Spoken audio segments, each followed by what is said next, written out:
Welcome back to the Real Life Theology Podcast hosted by Renew. Happy New Year. We hope you had a great time celebrating with friends and family and were able to get a little bit of extra rest over this holiday weekend.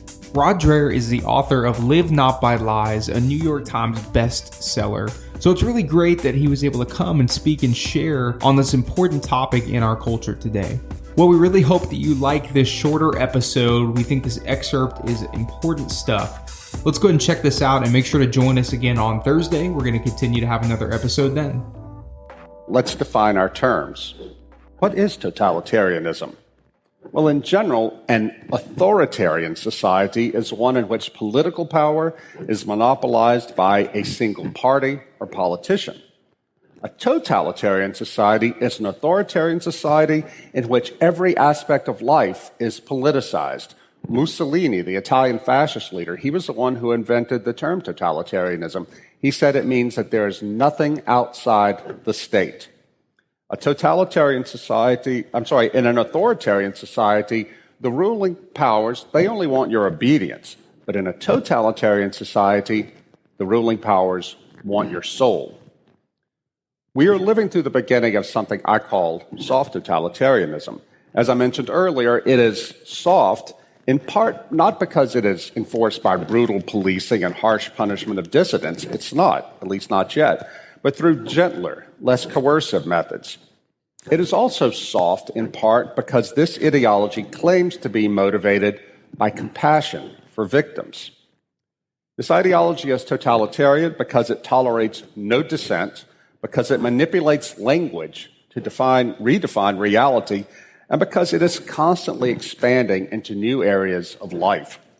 For example, last summer, Blue's Clues, a popular program for pre-kindergarten children. My kids are older now, but they grew up on Blue's Clues.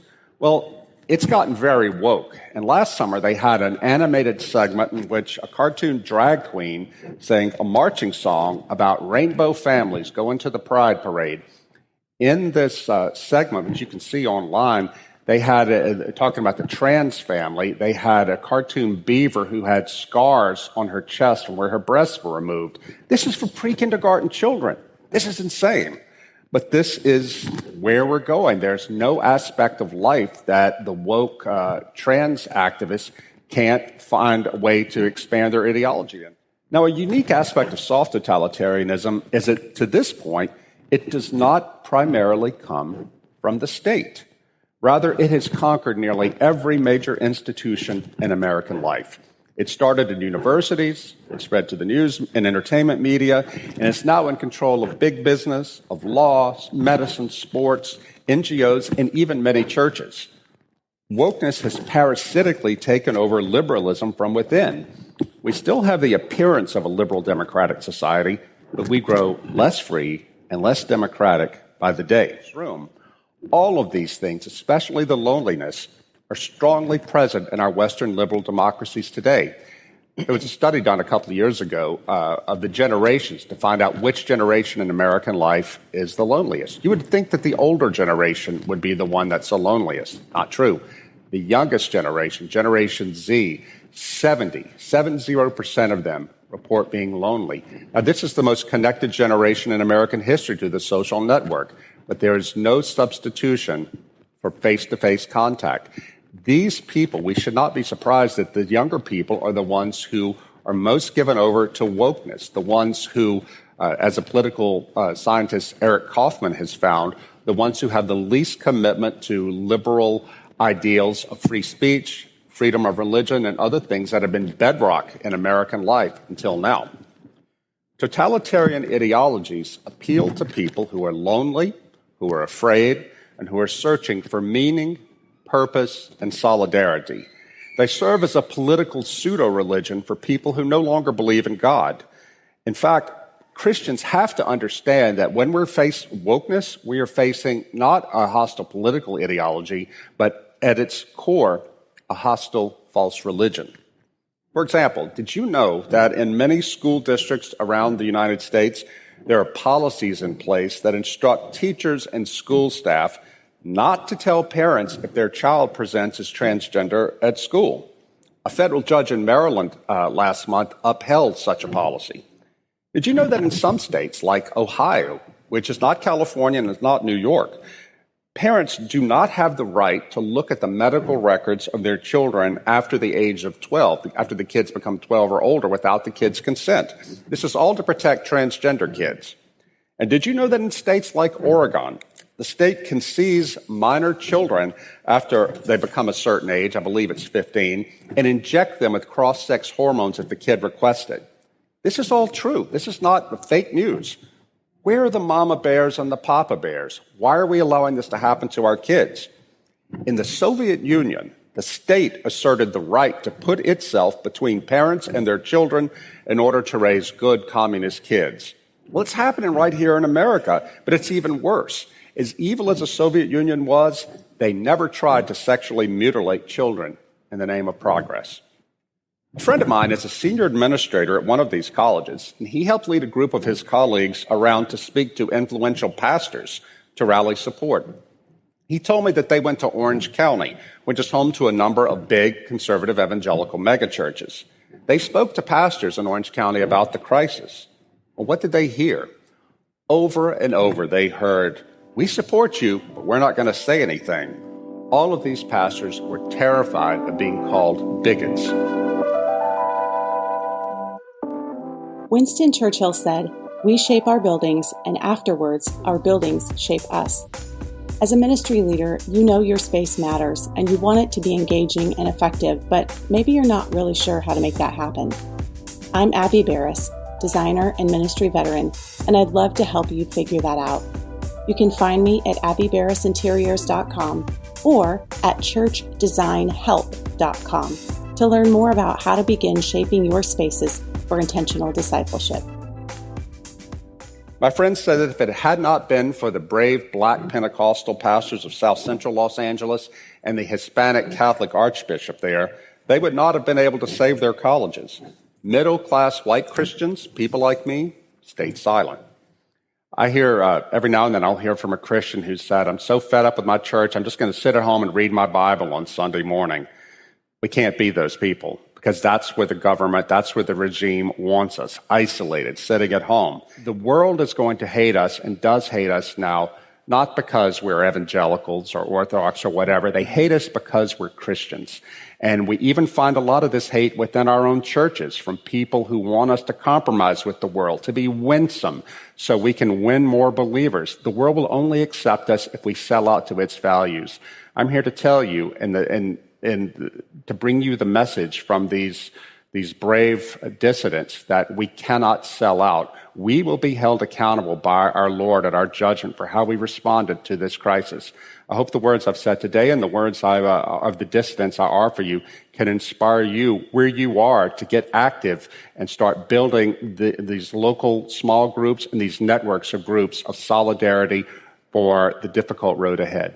I was reminded of a conversation I had last summer with a man in Slovenia, little town, a little country, conservative country in Central Europe. He was my interpreter when I was there to give a presentation about Live Not By Lives in their capital. And he said, "My wife and I are having so much trouble with our 12-year-old daughter." I'm like, "What's wrong?" He said, "She won't eat. She won't go to school. She's deeply depressed. The problem is when she turned 11, we bought her a smartphone. Everybody else has one. We gave this to her. She made a connection with some older teenagers in Oregon who got into her head with gender ideology and told her, you have to decide what your gender is. You better decide before your body decides for you." And the girl was paralyzed. This family, the mom and dad, they didn't think it could happen to them in Slovenia. But with the internet, there are no borders. In Poland, when I was in Poland doing research for this book, I kept hearing from young Catholics in their 20s, people who are still believers, still going to church. They said, our country is going to go the way of Ireland in 10 years. And in Ireland, if you know, the faith completely collapsed. It's now one of the most secular countries in Europe. I found that so hard to believe about Poland. I grew up in the era, as you did, of Pope John Paul II. Poland was this fortress of faith in Europe. That's old. That's not true anymore. What's happening, as the more people I talk to about it, I came to realize that it's the internet and social media that's catechizing these kids. I talked to a high school teacher who said, "Rod, There is no institution in this very conservative country, not the church, not the state, not the family, no institution that is more powerful at shaping the hearts and minds of the young than the internet. This is simply a reality. There are no borders anymore. And wherever there is the internet and a smartphone, you have the world. And I just want to applaud what you've said, and I keep trying to urge parents to wake up. Yeah. I just feel like ringing the alarm bells because I think that so many people don't understand what's actually happening and the insidious, far-reaching influence it's having.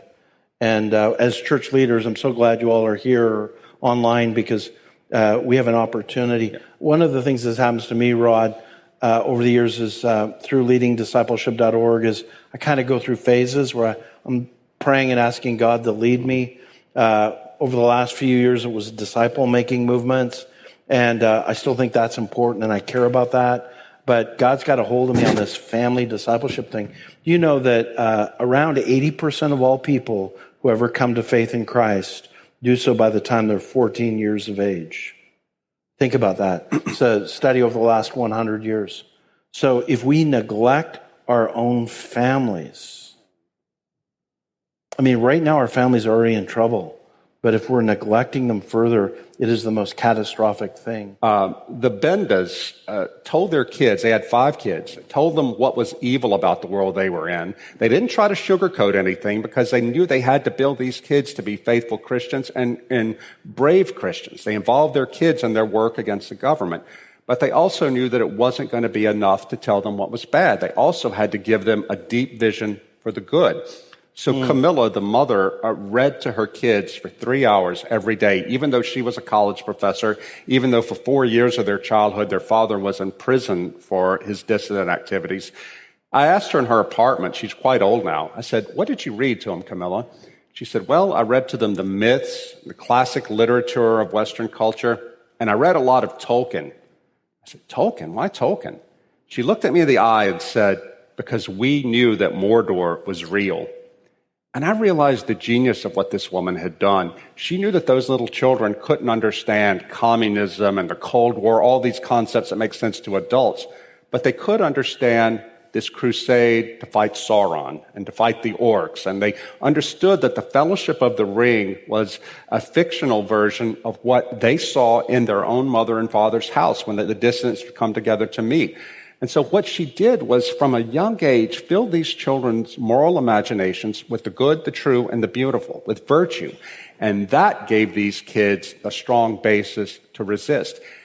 Even though this is one of the most atheist countries in the world, all 5 of her kids grew up to be faithful Christians, and they are raising faithful Christian families. It all started with a mother and a father who cared and who formed Christian children and Christian disciples in the home.